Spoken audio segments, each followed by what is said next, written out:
Ciri-ciri kerendahan hati. Minggu kedua. Hari ke-10, Ahad, 16 Agustus 2026. Meneliti akar kesombongan. Yakobus bab 4 ayat 6. Allah menentang orang yang congkak, tetapi mengasihani orang yang rendah hati. Ketika kita memasuki minggu kedua doa dan puasa, kita mengalihkan perhatian kita kepada ciri-ciri kerendahan hati. Kerendahan hati bukanlah sekadar sikap luaran atau perilaku sopan. Itu adalah keadaan hati yang membentuk bagaimana kita berhubungan dengan Tuhan, orang lain, dan diri kita sendiri. Sebaliknya adalah kesombongan. Kekuatan yang halus namun merosakkan yang dapat berakar di setiap aspek kehidupan. Kesombongan mengekspresikan dirinya dalam banyak bentuk. Berdikari dalam kehidupan rohani kita, sikap mempertahankan diri dalam hubungan, keinginan untuk pengiktirafan dalam pelayanan, penolakan terhadap pembetulan, dan keyakinan senyap bahwa kita lebih tahu daripada Tuhan. Seringkali, kesombongan bersembunyi di sebalik aktiviti keagamaan, kecekapan, atau bahkan niat baik.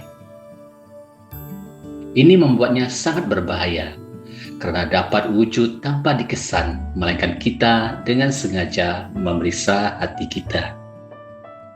Kitab suci mengingatkan kita bahwa Tuhan secara aktif menentang orang yang sombong.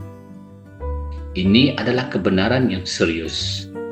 Kesombongan tidak hanya menjauhkan kita dari orang lain, ia juga mengganggu persekutuan kita dengan Tuhan. Sebaliknya, kerendahan hati membuka jalan bagi kasih karunia. Kasih karunia untuk bertobat, kasih karunia untuk berubah, dan kasih karunia untuk bertumbuh.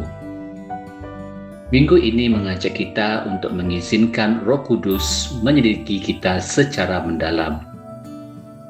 Semasa kita berpuasa, kita dipanggil untuk menghadapi kesombongan dalam setiap bidang kehidupan, kerohanian pribadi kita, hubungan keluarga, tanggung jawab kepimpinan, pelayanan, dan kesaksian awam. Kerendahan hati sejati bermula ketika kita mengakui keperluan kita kepada Tuhan dalam segala hal dan menyerahkan setiap aspek pemerintahan diri kepadanya. Renungkanlah, di aspek kehidupan, manakah kesombongan mungkin secara halus membentuk sikap atau tindakan Anda? Doa. Tuhan, selidiki hati saya dan singkapkan setiap kesombongan yang menentang pemerintahan-Mu.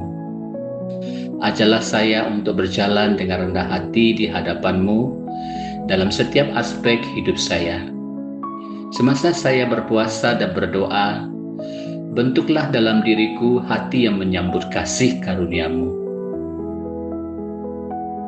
Gereja, Tuhan, tolonglah gereja-Mu untuk merangkul kerendahan hati sebagai sifat yang sukar difahami, di mana Engkau mendapatkan semua pujian karena telah memilih kami sehingga kami hanya bermegah di dalam-Mu.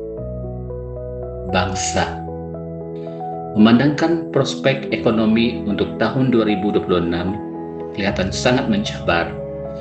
Marilah kita berdoa, memohon kebijaksanaan bagi kepimpinan negara kita untuk mengurus dan mengelola sumber negara secara cekap.